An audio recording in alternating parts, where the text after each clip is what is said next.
Bismillahirrahmanirrahim. Assalamualaikum warahmatullahi wabarakatuh. Kami dari kelompok 3 akan mempresentasikan sebuah materi yang berjudul Pemikiran Ekonomi Masa Praklasik, Pemikir Kaum Skolastik. Berikut adalah nama-nama anggota dari kelompok kami.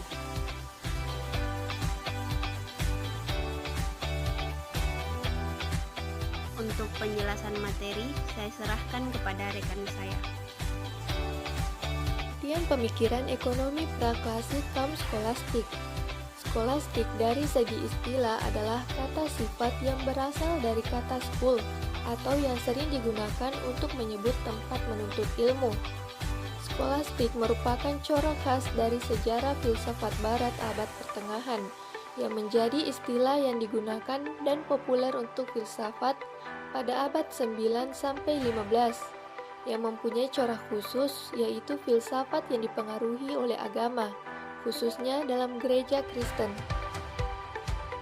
Selanjutnya, karakteristik dan ciri khas pemikiran filsafat di abad tersebut. Di antaranya, yang pertama, cara berfilsafatnya dipimpin oleh gereja.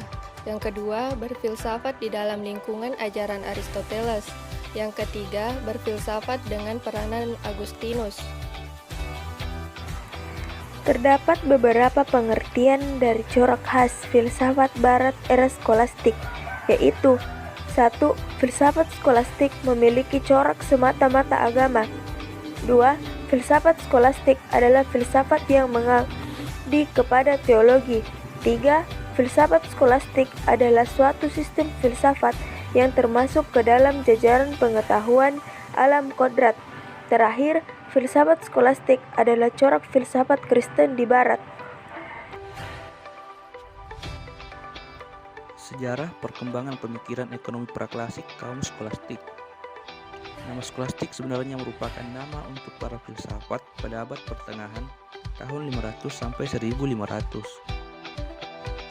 Pada umumnya, sejarah filsafat dan pemikiran pada abad pertengahan dibagi menjadi 3 periode, yaitu skolastik awal, keemasan skolastik, dan akhir skolastik.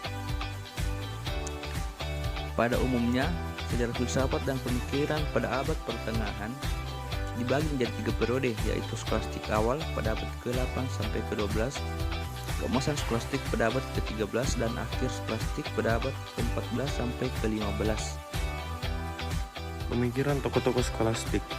Yang pertama ada Santo Albertus Magnus, juga dikenal sebagai Santo Albertus Agung, dan Albert der Coin. Adalah seorang biarawan ordo Dominikan yang menjadi terkenal karena pengetahuan universalnya dan advokasi keberadaan damai antara ilmiah dan agama. Lalu ada pemikiran tokoh skolastik dari Thomas Aquinas, seorang filsuf dan ahli teologi ternama dari Italia. Ia menjadi terkenal karena dapat membuat sintesis dari filsafat Aristoteles dan ajaran gereja Kristen.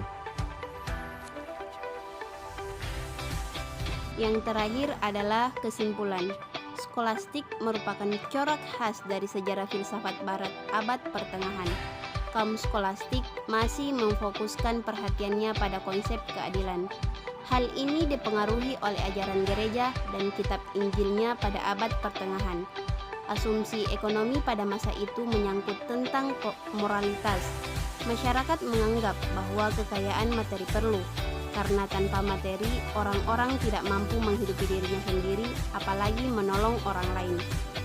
Tokoh aliran skolastik yang terkenal ialah Albertus Magnus dan Thomas Aquinas. Magnus dengan konsep pemikirannya tentang harga yang adil dan pantas, dan Aquinas dengan konsep pemikirannya tentang bunga yang divonis sebagai riba.